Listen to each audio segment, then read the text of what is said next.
Style zone. आज के मेरे वीडियो का टॉपिक है सोमवार की व्रत कथा। आज मैं आप लोगों के लिए सोमवार की व्रत कथा का वीडियो लेकर आई हूँ और इस वीडियो में मैं आपको सोमवार को पढ़ी जाने वाली व्रत कथा सुनाऊंगी। और ऐसा माना जाता है कि सोमवार की व्रत कथा सुनने या पढ़ने से भगवान शिव जी के भक्तों की सभी मनोकामनाएं पूरी होती हैं। जैसा कि आप सब जानते हैं कि सावन का महीना चल रहा है, इसलिए मेरा ये आज का वीडियो आप लोगों के लिए बहुत ही यूजफुल होने वाला है।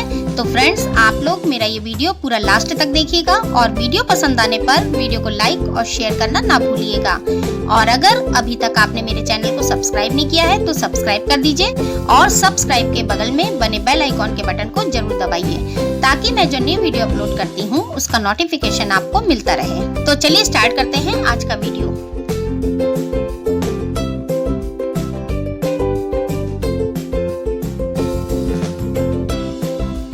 तो सोमवार की व्रत कथा इस प्रकार है।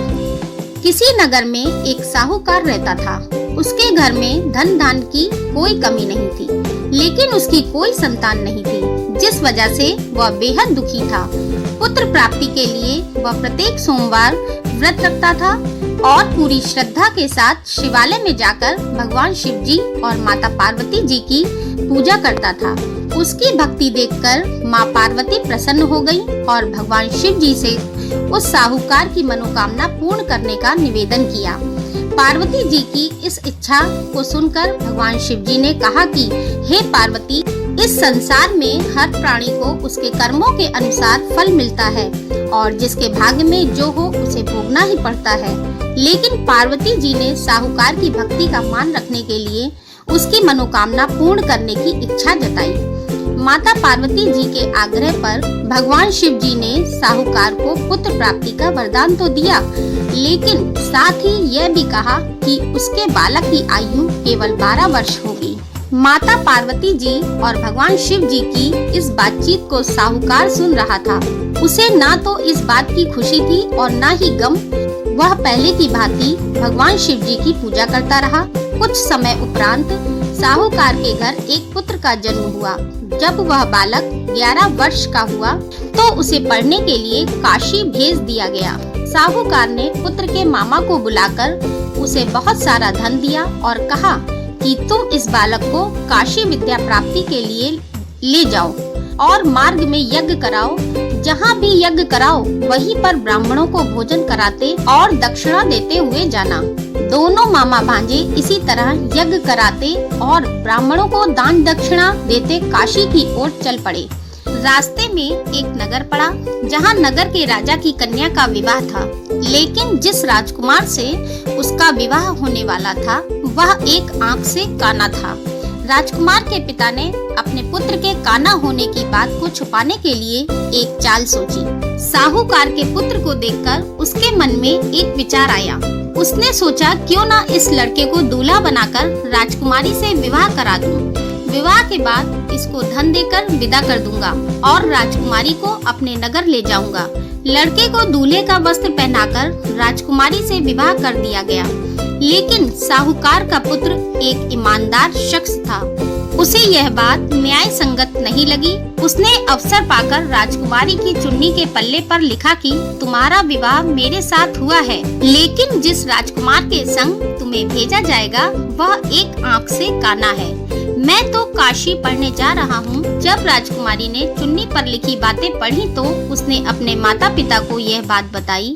राजा ने अपनी पुत्री को विदा नहीं किया, जिससे बारात वापस चली गई। दूसरी ओर साहूकार का लड़का और उसका मामा काशी पहुँचे और वहां जाकर उन्होंने यज्ञ किया। जिस दिन लड़के की आयु 12 साल की हुई उसी दिन यज्ञ रखा गया। लड़के ने अपने मामा से कहा कि मेरी तबीयत कुछ ठीक नहीं है। मामा ने कहा कि तुम अंदर जाकर सो जाओ। भगवान शिव जी के वरदान के अनुसार कुछ ही क्षणों में उस बालक के प्राण निकल गए। मृत भांजे को देखकर उसके मामा ने विलाप शुरू किया। संयोगवश उसी समय भगवान शिव जी और माता पार्वती जी उधर से जा रहे थे। माता पार्वती ने भगवान से कहा, प्राणनाथ, मुझे इसके रोने के स्वर सहन नहीं हो रहा। आप इस व्यक्ति के कष्ट को अवश्य दूर करें। जब भगवान शिव जी मृत बालक के समीप गए तो वह बोले कि यह उसी साहूकार का पुत्र है जिसे मैंने 12 वर्ष की आयु का वरदान दिया। अब इसकी आयु पूरी हो चुकी है, लेकिन मातृभाव से विभोर माता पार्वती जी ने कहा कि हे महादेव, आप इस बालक को और आयु देने की कृपा करें, अन्यथा इसके वियोग में इसके माता पिता भी तड़प तड़प कर मर जाएंगे। माता पार्वती जी के आग्रह पर भगवान शिव जी ने उस लड़के को जीवित होने का वरदान दिया। भगवान शिव जी की कृपा से वह लड़का जीवित हो गया। शिक्षा समाप्त करके लड़का मामा के साथ अपने नगर की ओर चल दिया। दोनों चलते हुए उसी नगर में पहुँचे जहाँ उसका विवाह हुआ था। उस नगर में भी उन्होंने यज्ञ का आयोजन किया। उस लड़के के ससुर ने उसे पहचान लिया और महल में ले जाकर उसकी आव भगत की और अपनी पुत्री को विदा किया। इधर भूखे प्यासे रहकर साहूकार और उसकी पत्नी बेटे की प्रतीक्षा कर रहे थे। उन्होंने प्रण कर रखा था कि यदि उन्हें अपने बेटे की मृत्यु का समाचार मिला तो वह भी अपने प्राण त्याग देंगे, परंतु अपने बेटे के जीवित होने के समाचार पाकर वह बेहद प्रसन्न हुए। उसी रात भगवान शिव जी ने व्यापारी के स्वप्न में आकर कहा, हे श्रेष्ठी, मैंने तेरे सोमवार के व्रत करने और व्रत कथा सुनने से प्रसन्न होकर तेरे पुत्र को लंबी आयु प्रदान की है। जो कोई सोमवार का व्रत करता है या कथा सुनता है और पढ़ता है, उसके सभी दुख दूर हो जाते हैं और समस्त मनोकामनाएं पूर्ण होती हैं। तो फ्रेंड्स, ये सोमवार व्रत की कथा यहीं पर समाप्त होती है। तो फ्रेंड्स, आप लोगों ने मेरा आज का वीडियो देखा। आपको मेरा आज का वीडियो कैसा लगा मुझे कमेंट बॉक्स में कमेंट करके जरूर बताइएगा। और अगर हमेशा की तरह मेरा वीडियो पसंद आता है तो वीडियो को लाइक करिए, कमेंट्स करिए और मेरे चैनल को सब्सक्राइब करना ना भूलिएगा।